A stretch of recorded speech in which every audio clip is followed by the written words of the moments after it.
Now, today we are going to deal with the basicity of amines. We can see ammonia, primary amine, secondary amine, tertiary amine.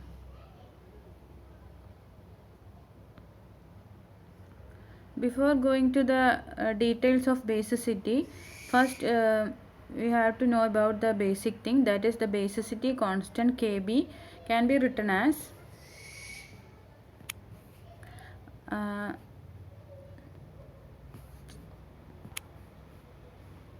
for the above reaction. For this reaction, Kb can be written as RNH3 plus OH minus divided by the concentration of RNH2, product by reactant. The greater the value of Kb, the stronger is the basic character of the amine.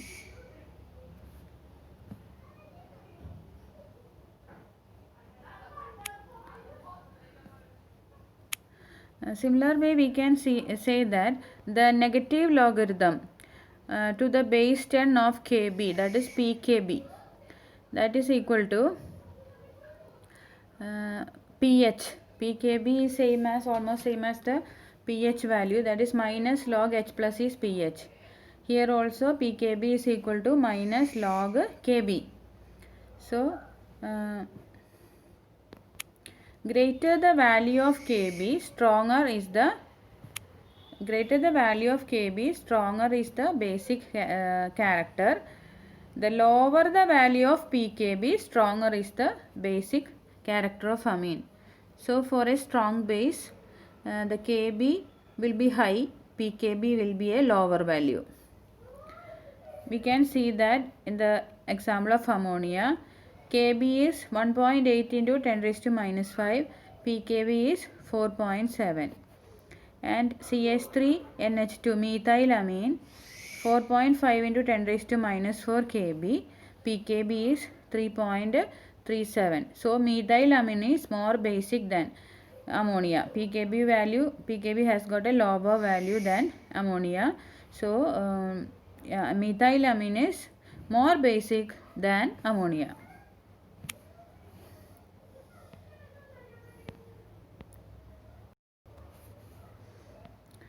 All types of aliphatic amines are stronger bases than ammonia. Aliphatic amines എല്ലാം അമോണിയയേക്കാളും stronger ആണ്. പക്ഷേ aromatic amines are weaker bases than ammonia. റിങ്ങുള്ള amines ഒക്കെ എന്താണ്, basicity അതിൻ്റെ അമോണിയനേക്കാളും കുറവാണ്. ഇനി നമ്മൾ അതിൻ്റെ ഡീറ്റെയിൽസിലേക്ക് പോവുകയാണ്, എക്സ്പ്ലനേഷനും കാര്യങ്ങളൊക്കെ ആയിട്ട് പോവുകയാണ് നമ്മൾ. Basicity of aliphatic amines.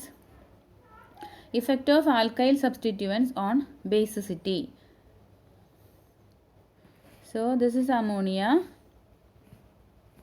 Ammonia is donating the electrons to H plus and it is getting protonated NH4 plus.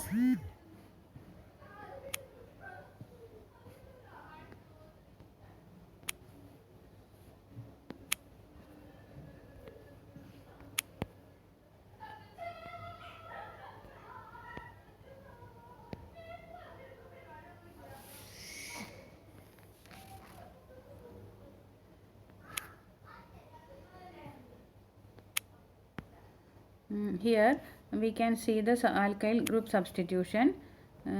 Two alkyl groups are there. The electrons it is donating to the 1 minute.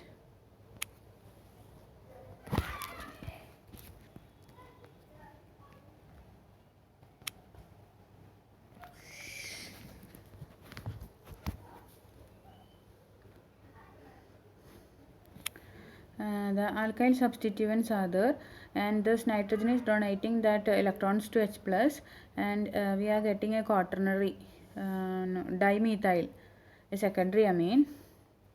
Then in case of with the H proton, here it is tertiary amine, that is again donating electrons to H plus and that is forming a quaternary salt. The basicity depends upon the ease of formation of cation by accepting a proton from the acid. The more stable the cation relative to amine, the more basic the amine would be. That means the basicity depends upon the ease of the formation of cation by accepting a proton from an acid. So this H plus is from an acid, and the ease of formation of the cation. So cation formation means after accepting the H plus, the tertiary amine will form a cation like this. ഇവിടെ ഒരു hydrogen ഉണ്ട്, ഇവിടെ ഒരു plus positive charge upon nitrogen. So that is A cation. Okay, ഇനി ഈ cation form ചെയ്ത് കഴിഞ്ഞാൽ ഇവർ പറയുന്നത് എന്താണെന്നറിയോ? കാറ്റയോൺ ഫോം ചെയ്ത് കഴിഞ്ഞാൽ ഈ പോസിറ്റീവ് ചാർജ്, നൈട്രജൻ്റെ മേലെയുള്ള പോസിറ്റീവ് ചാർജിനെ ഡിസ്പേഴ്സൽ സംഭവിക്കും. 3 R ഗ്രൂപ്പ് ഉണ്ട് അല്ലേ? ടെർഷറിയിൽ 3 R ഗ്രൂപ്പ് നമുക്ക് കാണാൻ പറ്റും. ഈ R ഗ്രൂപ്പ് മുഴുവൻ ഇലക്ട്രോൺ റിലീസിംഗ് ആണ് നമുക്കറിയാം. അതായത് മീഥൈൽ ഗ്രൂപ്പ് അങ്ങനത്തെ ഗ്രൂപ്പുകളൊക്കെ ഇലക്ട്രോൺ റിലീസിംഗ് ആണ്. അപ്പോൾ ഇവിടെ പോസിറ്റീവ് ചാർജ് ഉണ്ടെങ്കിൽ ആ പോസിറ്റീവ് ചാർജിനെ കളയാൻ വേണ്ടി ഇവരൊക്കെ ഇലക്ട്രോൺ റിലീസ് ചെയ്യും. ഓക്കെ, ഇലക്ട്രോൺ റിലീസ് ചെയ്ത് കഴിയുമ്പോൾ ആ പോസിറ്റീവ് ചാർജ് എവിടെ പോവും? ഇവിടേക്ക് പോവും. ഇത് റിലീസ് ചെയ്യുന്നതെന്ന് വെച്ചാൽ പോസിറ്റീവ് ചാർജ് ഇവിടെ വരും. ഇയാളെ റിലീസ് ചെയ്യുന്നതെന്ന് വെച്ചാൽ പോസിറ്റീവ് ചാർജ് ഇവിടേക്ക് വരും. ഈ ആറ് റിലീസ് ചെയ്യുന്നതെന്ന് വെച്ചാൽ പോസിറ്റീവ് ചാർജ്. അപ്പോൾ ഇവിടെ ഒരു ഡിസ്പേഴ്സൽ ഓഫ് പോസിറ്റീവ് ചാർജ് നടക്കും. അത് വെച്ച് നോക്കുമ്പോൾ കുറേ ആൽക്കൈൽ ഗ്രൂപ്പ് സബ്സ്റ്റിറ്റ്യൂട്ട് ചെയ്ത ടെർഷറി അമീനാണ് മോർ സ്റ്റേബിളായിട്ട് വേണ്ടത്. അപ്പോൾ ഈ സെൻറ്റൻസിൻ്റെ മീനിങ് ഒന്നുകൂടി നോക്കിക്കോ. Basicity depends upon the ease of formation of cation by accepting a proton from the acid. The more stable the cation, more stable ആവണമെങ്കിൽ എന്ത് വേണം? ഡിസ്പേഴ്സൽ ഓഫ് പോസിറ്റീവ് ചാർജ് വേണം. അതാർക്കാണ് എപ്പോഴും കൂടുതലുള്ളത്? ഈ ടെർഷറി അമീനാണ് കൂടുതലുള്ളത്. The basicity order of amines in aqueous medium it's determined by 3 factors. ഇനി ഈ 3 ഫാക്ടർ വെച്ചിട്ടാണ് നമ്മൾ ബേസിസിറ്റി എക്സ്പ്ലെയിൻ ചെയ്യാൻ പോകുന്നത്. ഒന്ന് plus I effect of the alkyl group. അതാണ് മിസ് നേരത്തെ പറഞ്ഞത്, electron releasing nature of CH3 groups. അതാണ് plus I effect of alkyl groups. രണ്ടാമത്തത് extent of hydration of amine cation protonated amine. Third one, steric hindrance of the alkyl group. അപ്പോൾ 3 കാര്യങ്ങളാണ് നമ്മൾ consider ചെയ്യേണ്ടത്. Plus I effect of the alkyl group, രണ്ടാമത്തത് extent of hydration of amine cation, മൂന്നാമത്തത് steric hindrance of the alkyl group. അതിൽ ഒന്നാമത്തെ കാര്യം നമുക്ക് നോക്കാം, plus I effect of alkyl group. അപ്പോൾ in aliphatic amines the electron donating plus I effect of the alkyl group or groups present increases the electron availability on the nitrogen atom and make them more basic than ammonia. അതിനർത്ഥം ഈ 3 CH3 group ചുറ്റും ഉണ്ടെങ്കിൽ അമോണിയയുടെ മേലെയുള്ള 2 ഇലക്ട്രോണാണ് അവർ donate ചെയ്ത് ബേസിക്കാന്ന് പറയുന്നത്. CH3 group 3 എണ്ണം substitution വന്ന 3 CH3 group ഉണ്ട്, അവരൊക്കെ ഇലക്ട്രോൺ റിലീസിംഗ് ആണ്. അപ്പോൾ അവരൊക്കെ ഈ നൈട്രജൻ്റെ ഇലക്ട്രോണെ ഡൊണേറ്റ് ചെയ്യാനായിട്ട് കൂടുതൽ ഹെൽപ്പ് ചെയ്യും. അതാണ് ഒന്നാമത്തെ point. Second point, further the substituted ion formed. ആ പോസിറ്റീവ് ചാർജ് H പ്ലസിനെ ആഡ് ചെയ്ത് കഴിയുമ്പോൾ പോസിറ്റീവ് ചാർജ് ഉണ്ടാകുന്നത് ഗെറ്റ് സ്റ്റെബിലൈസ്ഡ്. ആ പോസിറ്റീവ് ചാർജ് സ്റ്റെബിലൈസ്ഡ് ആവും due to the dispersal of positive charge. Miss നേരത്തെ പറഞ്ഞു, ഏത് CH3 ആണോ ആ നൈട്രജനിലേക്ക് ഇലക്ട്രോൺ ഡൊണേറ്റ് ചെയ്യുന്നത്, അപ്പോൾ അവിടുത്തെ ഇലക്ട്രോൺ പോണ കാരണം ആ CH3ക്ക് ഒരു പോസിറ്റീവ് ചാർജ് കിട്ടും. അപ്പോൾ അതുകൊണ്ട് ഡിസ്പേഴ്സൽ ഓഫ് പോസിറ്റീവ് ചാർജ് നടന്നതുകൊണ്ട് അവിടെയുള്ള ആ അമോണിയം അയോൺ കാറ്റയോൺ ഫോം ചെയ്തത് സ്റ്റെബിലൈസ്ഡ് ആവും. അപ്പോൾ ഈ 2 കാരണങ്ങൾ കൊണ്ടാണ് hence aliphatic amines are stronger bases than ammonia. അപ്പോൾ നമുക്കറിയാം tertiary amine greater than secondary amine greater than primary amine. അടുത്ത പോയിന്റ് നമുക്ക് extent of hydration of amine cation ആണ്. ഇതെന്താണെന്ന്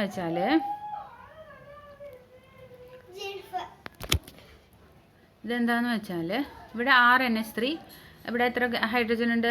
3 ഹൈഡ്രജൻ. ഈ 3 ഹൈഡ്രജനും ഹൈഡ്രജൻ ബോണ്ട് ഫോം ചെയ്യാനുള്ള ഒരു കപ്പാസിറ്റി ഉണ്ടാവും. അപ്പോൾ ഇതിൽ ഈ പോസിറ്റീവ് ചാർജ് സ്റ്റെബിലൈസ്ഡ് ആവുന്നത് ഹൈഡ്രജൻ ബോണ്ട് ഫോം ചെയ്തിട്ടാണ്. ആ കൺസെപ്റ്റാണ് നമ്മളിവിടെ കൺസിഡർ ചെയ്യുന്നത്. അപ്പോൾ ഇവിടെ കൂടുതൽ ഹൈഡ്രജൻ ബോണ്ട് ഫോം ചെയ്യാൻ പറ്റും, അത് കൂടുതൽ സ്റ്റേബിൾ. ഇതിൽ രണ്ട് എച്ചേ ഉള്ളൂ. അപ്പോൾ 2 ഹൈഡ്രജൻ ബോണ്ടേ ഫോം ചെയ്യാൻ പറ്റുള്ളൂ. അപ്പോൾ stabilisation of cation by hydrogen bond formation ഇതിൽ കുറവായിരിക്കും. ഇതിൽ ഏറ്റവും കൂടുതൽ, ഇതിൽ അതിനേക്കാളും കുറവ്. അപ്പോൾ അതിൽ നമുക്ക് ഒരു കാര്യം കൂടി പറയാം. Number of hydrogen on nitrogen increases, the hydrogen bonding increases. അപ്പോൾ ഇവിടുത്തെ കേസിലാണെങ്കിൽ ഹൈഡ്രജൻ ബോണ്ടിങ് വെച്ച് നോക്കുകയാണെങ്കിൽ നമുക്ക് എന്താണ്, primary amine greater than secondary amine greater than tertiary amine. അടുത്തത് സ്റ്റെറിക് ഹിൻഡ്രൻസ് ഓഫ് ആൽക്കൈൽ ഗ്രൂപ്പാണ്. എന്ന് പറഞ്ഞാൽ നമുക്കറിയാം ടെർഷറിയിൽ 3 ആൽക്കൈൽ ഗ്രൂപ്പ്സ് ആണുള്ളത്. ആ 3 എണ്ണം വരുമ്പോൾ ഭയങ്കര സ്റ്റെറിക് ഹിൻഡ്രൻസ് വരും. സ്റ്റെറിക് ഹിൻഡ്രൻസ് വരുമ്പോൾ അവർക്ക് ഈ പറഞ്ഞ പോലെ ഹൈഡ്രേഷൻ ചെയ്യാനോ പ്രോട്ടോണേഷൻ ഓഫ് അമീൻസ് ഈ H+ ആഡ് ചെയ്യാനോ ഒന്നും സാധിക്കാതെ വരും. ഇവർ സ്റ്റെറിക് സ്ട്രെയിൻ ആയിട്ട് നിൽക്കുകയല്ലേ, സ്റ്റെറിക് ഹിൻഡ്രൻസ് കൊടുക്കും അവർക്ക്. അപ്പോൾ ഡിക്രീസ് ബേസിസിറ്റി അവിടെ വരും. ടെർഷ്യറി ഏറ്റവും കുറവായിരിക്കും. ഏതൊക്കെ കൺസിഡർ ചെയ്യുമ്പോൾ, സ്റ്റെറിക് ഹിൻഡ്രൻസും എക്സ്റ്റെൻഡ് ഓഫ് ഹൈഡ്രേഷനും കൺസിഡർ ചെയ്യുമ്പോൾ. പക്ഷേ ടെർഷ്യറി ഏറ്റവും കൂടുതലായിരിക്കും ഏത് കൺസിഡർ ചെയ്യുമ്പോൾ, +I effect of the alkyl group consider ചെയ്യുമ്പോൾ. ഓക്കെ, അപ്പോൾ ഇത്രയാണ് ഈ 3 പോയിന്റും പറയുന്നത്. ഇനി ഇവർ ലെറ്റ് us കൺസിഡർ മീഥൈലമീൻ, ഡൈമീഥൈലമീൻ, ട്രൈമീഥൈലമീൻ. ഇത് കൺസിഡർ ചെയ്യാമെന്നാണ് പറയുന്നത്. അവരുടെ ബേസിസിറ്റി നമുക്ക് നോക്കാം. അപ്പോൾ അത് ഇവിടെ ഇങ്ങനെയാണ് ബേസിസ് ഓർഡർ കൊടുത്തിരിക്കുന്നത്. ഓക്കെ, അപ്പോൾ ഇവർ ആദ്യം ഇതിൽ ഡൈമീഥൈലമീൻ്റെ കേസാണ് പറയുന്നത്. ഡൈമീഥൈലമീൻ കൺസിഡർ ചെയ്യുമ്പോൾ അവിടെ 2 CH3 ഗ്രൂപ്പ് ഉണ്ട്, +I ഇഫക്റ്റ് ഉണ്ട്, നല്ല സ്ട്രോങ് +I ഇഫക്റ്റ് ഉണ്ട്. പിന്നെ ഇതിലൊരു പ്രോട്ടോൺ ഉണ്ട്. അപ്പോൾ +I ഇഫക്റ്റ് ഉള്ള കാരണം ഇയാൾ എന്താണ്, മോർ ദാൻ ദ പ്രൈമറി അമീൻ, കൂടുതൽ +I ഇഫക്റ്റ് ഉള്ള കാരണം. പിന്നെ അപ്പോൾ ഇവിടെ വേറെ പ്രശ്നമുണ്ട്. ഇവിടെ H ഒരെണ്ണേ ഉള്ളൂ. അതുപോലെ ഇവരുടെ രണ്ടുപേരുടെയും സ്റ്റെറിക്കിൻ്റെ പ്രോബ്ലം വരും. പക്ഷേ ഈ CH3 ഗ്രൂപ്പുകളുടെ +I ഇഫക്റ്റ് ഇതിനെയൊക്കെ ഓവർകം ചെയ്ത് അത് ഹൈ ആയിട്ട് നിൽക്കും. അതുകൊണ്ട് സെക്കൻഡറി അമീനാണ് ഏറ്റവും കൂടുതൽ ബേസിക് ആയിട്ടുള്ളത്. പിന്നെ അവർ ഈ 2 കേസും പിന്നെ പറയുന്നില്ല. പിന്നെ അടുത്ത പാരഗ്രാഫിൽ പറയുന്നത് ഇതിൻ്റെ കാര്യമാണ്. ഇതിൽ ഭയങ്കര സ്റ്റെറിക് പ്രോബ്ലം ആയ കാരണം ഇത് എപ്പോഴും ബേസിസിറ്റി ഏറ്റവും കുറവായിട്ടാണ് വരുന്നത്. സ്റ്റെറിക് പ്രോബ്ലം ആണ് ഇതിൻ്റെ മെയിനായിട്ട് നിൽക്കുന്നത്, അല്ലാണ്ട് ഇലക്ട്രോൺ റിലീസിങ് ആയിട്ടുള്ള +I ഇഫക്റ്റ് അല്ല. അപ്പോൾ ഇത് ഏറ്റവും കുറവ്. പിന്നെ ഇതിനേക്കാളൊക്കെ കുറവാണ് അമോണിയ. ഇതെവിടെ പറയണതെന്ന് അറിയുക കാര്യങ്ങളൊക്കെ ഈ പാരഗ്രാഫിലാണ്. ഈ പാരഗ്രാഫിൽ എന്താ പറയുന്നതെന്ന് വെച്ചാൽ ഡൈമീഥൈലമീൻ്റെ കേസാണ്. അവിടെ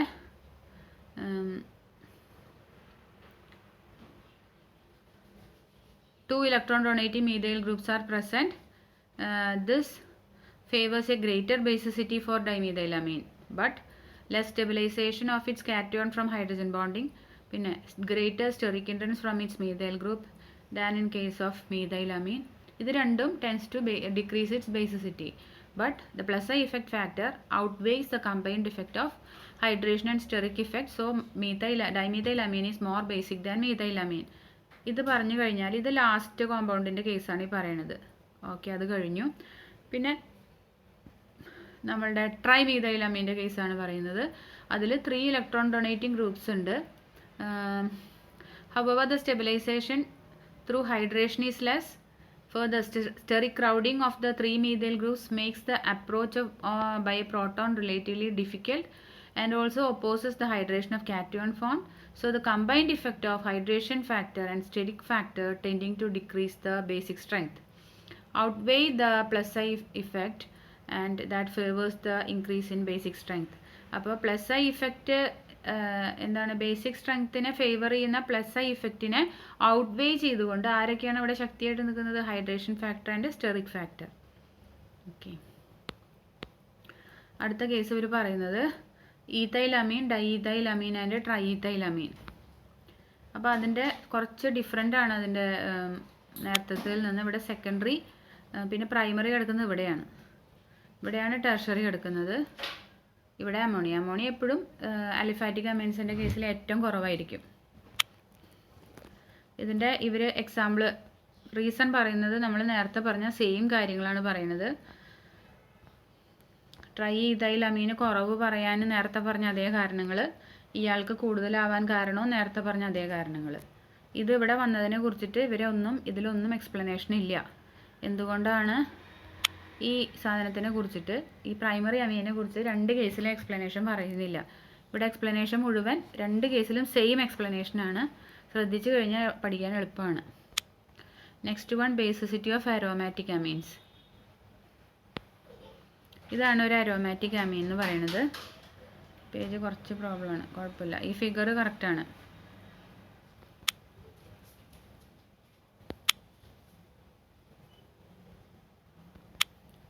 ഇത് അനിലീനാണ്. അനിലീനിൽ ഈ ഇലക്ട്രോൺസ് ഇങ്ങോട്ട് റിങ് വലിച്ചെടുക്കുന്നു. അപ്പോൾ അതിൻ്റെ റെസൊണൻസ് ആണ് ഇവരെ കാണിച്ചിരിക്കുന്നത്. Resonance forms. ഓക്കെ, അപ്പോൾ റെസൊണൻസ് ഫോംസ് കണ്ടപ്പോൾ നമുക്ക് മനസ്സിലായി റിങ് ഉള്ളിലേക്ക് വലിക്കുകയാണ് അല്ലേ. അപ്പോൾ ഉള്ളിലേക്ക് വലിക്കുമ്പോൾ ആ ഇലക്ട്രോൺസിനെ കൊടുക്കാനായിട്ട് പറ്റില്ല. നൈട്രജൻ്റെ മേലെ പോസിറ്റീവ് ചാർജാണ് ഇരിക്കുന്നത്. അപ്പോൾ ഇത് ബേസിക് അല്ല. This is less basic than ammonia. അമോണിയയിൽ ആ 2 ഇലക്ട്രോൺസ് ഡൊണേറ്റ് ചെയ്യാൻ വേണ്ടി റെഡിയായി നിൽക്കുകയാണ് ഇവർ. പക്ഷേ ഇയാൾക്ക് ഡൊണേറ്റ് ചെയ്യാൻ പറ്റുന്നില്ല റെസൊണൻസ് കാരണം. ഓക്കെ, അതാണ് ഇതിൻ്റെ എക്സ്പ്ലനേഷൻ. ഇനി ഇതിനെ പ്രോട്ടോണേഷൻ നടത്തുമ്പോൾ അനിലീനിയം അയോണായിട്ട് മാറും. ഇതിൻ്റെ പേര് അനിലീനിയം അയോൺ. ഇനി അനിലീനിയം അയോണിന് റെസൊണൻസേ ഇല്ല. ഓക്കെ, അപ്പോൾ this is not stabilised through resonance as aniline which has 5 resonance structures. നമ്മളിവിടെ അനിലീൻ കണ്ടപ്പോൾ എത്ര റെസൊണൻസ് സ്ട്രക്ചർ ഉണ്ടായിരുന്നു? 1 2 3 4 5 റെസൊണൻസ് സ്ട്രക്ചർ ഉണ്ടായിരുന്നു. അപ്പോൾ അതുപോലെ അത്രയും സ്റ്റെബിലിറ്റിയും കൂടി ഈ അനിലീനിയം അയോണിനില്ല. അപ്പോൾ ഇതുകൊണ്ടൊക്കെ ഈ അനിലീൻ എന്ന് പറയുന്നത് ലെസ് ബേസിക് ദാൻ അമോണിയ. അടുത്തത് effect of substituents on the basicity of aromatic amines. Effect of substituents on nitrogen atom. ഇപ്പോൾ 2 തരം ഇഫക്റ്റ് ഓഫ് സബ്സ്റ്റിറ്റ്യൂവൻസ് ആണ് നമുക്ക് പഠിക്കാനുള്ളത്. ഒന്നാമത്തത് ഈ നൈട്രജൻ ആറ്റത്തിൽ വരുന്ന സബ്സ്റ്റിറ്റ്യൂഷൻ. അടുത്ത ഹെഡിങ് നോക്കിയേ. ഈ ബെൻസീൻ റിങ്ങിൽ വരുന്ന സബ്സ്റ്റിറ്റ്യൂഷൻ. ആദ്യത്തെ സബ്സ്റ്റിറ്റ്യൂഷൻ എവിടെയായിരുന്നു? ഈ നൈട്രജനിൽ വരുന്നത്. രണ്ടാമത്തത് ബെൻസീൻ റിങ്ങിൽ വരുന്നത്. അപ്പോൾ അങ്ങനെ 2 ക്ലാസിഫിക്കേഷനാണ് നമുക്ക് ഇവിടെ പഠിക്കാനുള്ളത്.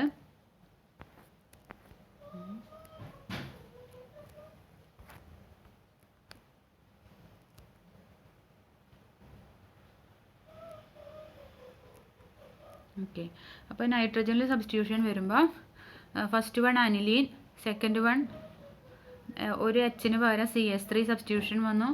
പിന്നത്തേൽ 2 CH3 സബ്സ്റ്റിറ്റ്യൂഷൻ വന്നു. അപ്പോൾ ഏറ്റവും കൂടുതൽ ആർക്കാണ്? ഈ last one. Substitution of the hydrogen atom of the NH2 group of aniline by electron withdrawing groups on the other hand causes a decrease in the basicity because electron withdrawing inductive effect of the substituents. ഇതിൻ്റെ എല്ലാം explanation അല്ല കേട്ടോ, ഇതിൻ്റെ explanation ഇവിടെയാണ്. ഇത് donating group ആണല്ലോ, അപ്പോൾ basicity increase ചെയ്തു. അപ്പോൾ CH3 ഗ്രൂപ്പ് സബ്സ്റ്റിറ്റ്യൂഷൻ വരുമ്പോൾ ബേസിസിറ്റി ഇൻക്രീസ് ചെയ്തു. അടുത്തത് ഇനി അടുത്ത കേസ് ഇത് ഇലക്ട്രോൺ വിഡ്രോയിങ് ആണ്. അപ്പോൾ ഇത് രണ്ടാമത്തെ കേസാണ്, ഇത് ഒന്നാമത്തെ കേസ്. അതിൻ്റെ എക്സാമ്പിൾ രണ്ടാമത്തെ കേസിൽ ഇലക്ട്രോൺ വിഡ്രോയിങ് ഗ്രൂപ്പ്. അതിൻ്റെ എക്സാമ്പിൾ ഇത് ഇവിടെ. ഇതിലാണെങ്കിൽ അനിലീനാണ് ഏറ്റവും കൂടുതൽ ബേസിസിറ്റി. സബ്സ്റ്റിറ്റ്യൂഷൻ വരുമ്പോൾ ബേസിസിറ്റി കുറയുകയാണ് ചെയ്യുന്നത്. ഓക്കെ, അടുത്തത് ഇഫക്റ്റ് ഓഫ് ന്യൂക്ലിയർ സബ്സ്റ്റിറ്റ്യൂവൻസ് ആണ്. ന്യൂക്ലിയസിലും ഇതുപോലെ ഇലക്ട്രോൺ ഡൊണേറ്റിങ്ങും ഇലക്ട്രോൺ വിഡ്രോയിങ് ഗ്രൂപ്പ് വെച്ചാൽ എന്താ സംഭവിക്കുക എന്നാണ് ഇവർ നോക്കുന്നത് കേട്ടോ. അപ്പോൾ ഇലക്ട്രോൺ ഡൊണേറ്റിംഗ് ഗ്രൂപ്പ് വെച്ചാൽ എന്താ സംഭവിക്കുക? ഇലക്ട്രോൺ ഡൊണേറ്റിംഗ് ഗ്രൂപ്പ് വെച്ചാൽ ഇതിൽ ഈ ഇലക്ട്രോൺ ഡൊണേറ്റിംഗ് ഗ്രൂപ്പ് ഈ H+ ഒന്നും നോക്കാതെ നമ്മൾ ഇലക്ട്രോൺ ഡൊണേറ്റിംഗ് വെച്ചാൽ ഇലക്ട്രോൺ ഡൊണേറ്റ് ചെയ്യും അല്ലേ, അങ്ങനെ പോയി ഡൊണേറ്റ് ചെയ്യും. അപ്പോൾ ആ NH2-ന് അവിടെയുള്ള ഇലക്ട്രോണിനെ H+-ന് കൊടുക്കാൻ ഭയങ്കര എളുപ്പമായിരിക്കും. ഓക്കെ, അപ്പോൾ അതുകൊണ്ട് ഇലക്ട്രോൺ ഡൊണേറ്റിംഗ് ഗ്രൂപ്പ് വെച്ചാൽ നമുക്ക് അങ്ങനെ ഒരു ഗുണമുണ്ട്. അടുത്ത ഗുണമാണ് എന്ത്? H+ അഡീഷൻ നടന്നു കഴിയുമ്പോൾ ഇവിടെ എന്ത് പറ്റും? NH3+ വരും അല്ലേ. അപ്പം ഇവിടെ ഇലക്ട്രോൺ ഡൊണേറ്റിംഗ് ഗ്രൂപ്പ് നമ്മൾ സബ്സ്റ്റിറ്റ്യൂട്ട് ചെയ്ത് കഴിഞ്ഞാൽ ഇവിടെ എന്ത് പറ്റും? നേരത്തെ പറഞ്ഞ പോലെ ഡിസ്പേഴ്സൽ ഓഫ് പോസിറ്റീവ് ചാർജ്. അതുകൊണ്ട് ഇലക്ട്രോൺ ഡൊണേറ്റിംഗ് ഗ്രൂപ്പ് വെച്ചാൽ എങ്ങനെയായാലും എന്താണ് കൂടുതൽ ബേസിക് ആവും. അപ്പോൾ ഇലക്ട്രോൺ വിഡ്രോയിങ് ഗ്രൂപ്പ് വെച്ചാൽ ആ നൈട്രജൻ്റെ മേലത്തെ ഇലക്ട്രോണിനെ ഇങ്ങോട്ട് താഴത്തോട്ട് വലിച്ചുകൊണ്ടിരിക്കും. അപ്പോൾ കൊടുക്കാനായിട്ട് ഇലക്ട്രോൺ ഉണ്ടാവില്ല. അപ്പോൾ ലെസ് ബേസിക് ആണ്. പോരാത്തതിന് H+ ഫോം ചെയ്ത് കഴിഞ്ഞാൽ NH3+ വരും. ഇനി അതിനെ ഇലക്ട്രോണിനെ പിടിച്ച് വലിച്ചുകൊണ്ടിരുന്നാൽ താഴോട്ട് റിങ്ങിലേക്ക് വലിച്ചുകൊണ്ടിരുന്നാൽ അത് ഡീസ്റ്റെബിലൈസ്ഡ് ആയിപ്പോവും. അപ്പോൾ 2 തരം സബ്സ്റ്റിറ്റ്യൂവൻസ് ആണ് നമ്മൾ പഠിക്കുന്നത്. Electron donating substituents and electron withdrawing substituents.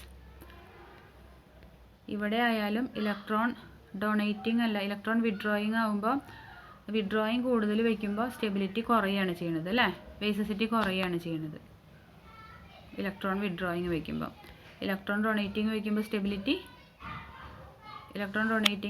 Stability എന്ത് ചെയ്തു, കൂടി.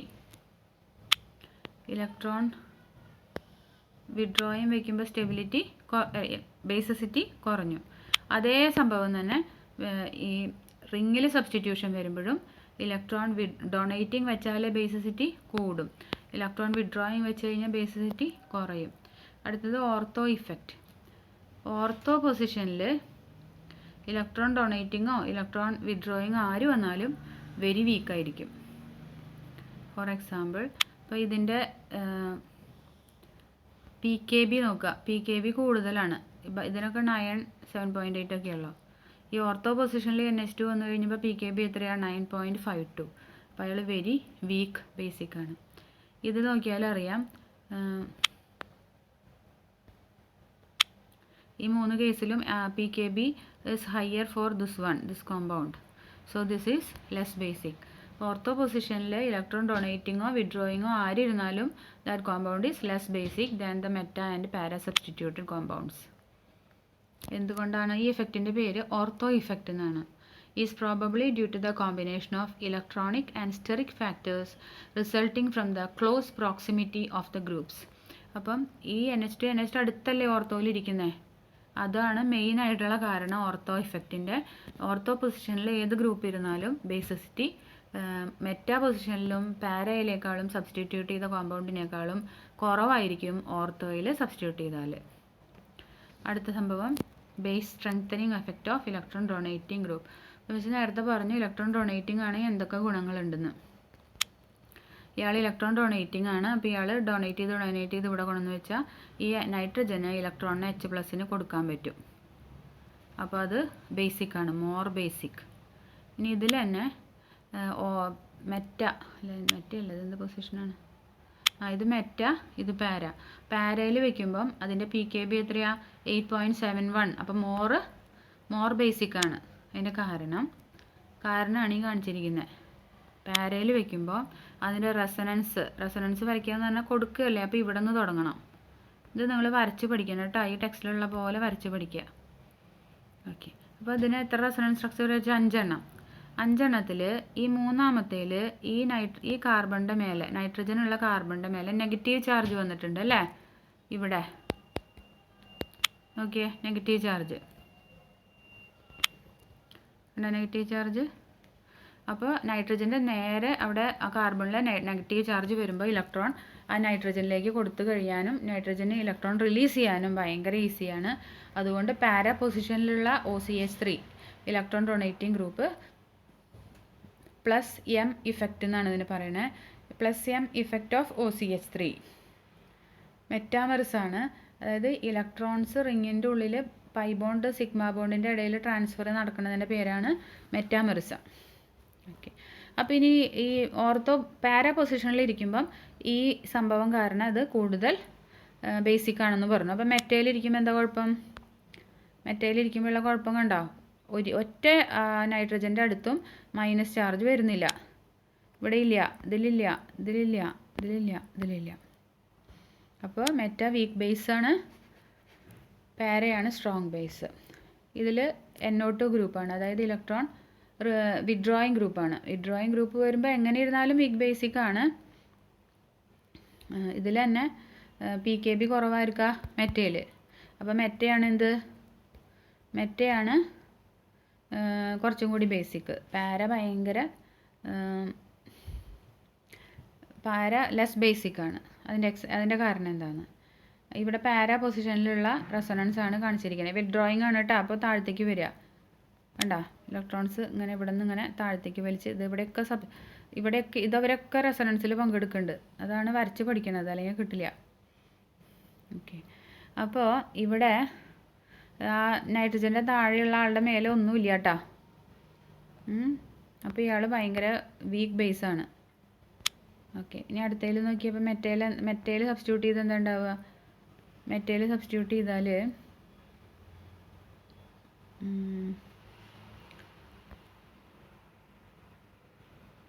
വായിച്ചോ. It can be seen that resonance structure 3 carries ഇവിടെ താഴത്താണ് കേട്ടോ. Negative charge on the carbon atom. ഈ carbon atom, negative charge on the carbon atom to which NO2 group is attached. As the NO2 group withdraws electron density, this causes a decrease in the electron density on the nitrogen atom of the NH2 group. ഈ നൈട്രജൻ്റെ തൊട്ട് മേലെ കാർബണിൽ ഈ negative charge വന്നിരിക്കുന്ന കാരണം, ഇതവിടെ ഈ കാർബണിൽ negative charge വന്നിരിക്കുന്ന കാരണം ഇയാൾ മേലെയുള്ള ഇലക്ട്രോൺസിനെ നന്നായി വലിക്കാനായിട്ട് നന്നായിട്ട് ഇലക്ട്രോൺ വിഡ്രോ ചെയ്യും. അപ്പോൾ ആ മുകളിലുള്ള ഇവിടെയുള്ള നൈട്രജൻ്റെ ഇലക്ട്രോൺസ് കുറയും. അപ്പോൾ കുറയുമ്പോൾ ഡൊണേറ്റ് ചെയ്യാൻ പറ്റില്ല. ഓക്കെ, ഇനി മെറ്റയിൽ വയ്ക്കുമ്പം NO2ൻ്റെ മേലെയുള്ള കാർബണിൽ ഒരിക്കലും നെഗറ്റീവ് ചാർജ് വരുന്നില്ല. അപ്പോൾ അവിടെ ഭയങ്കര വിഡ്രോവൽ പോസിബിൾ അല്ല. അപ്പോൾ ഇതിലാരാണ് less basic? Para nitro aniline is less basic than nitro aniline, and also the general trend that is the base weakening effect of an electron withdrawing group. അപ്പോൾ electron withdrawing ഗ്രൂപ്പിന് always base weakening effect ആണ്. Okay,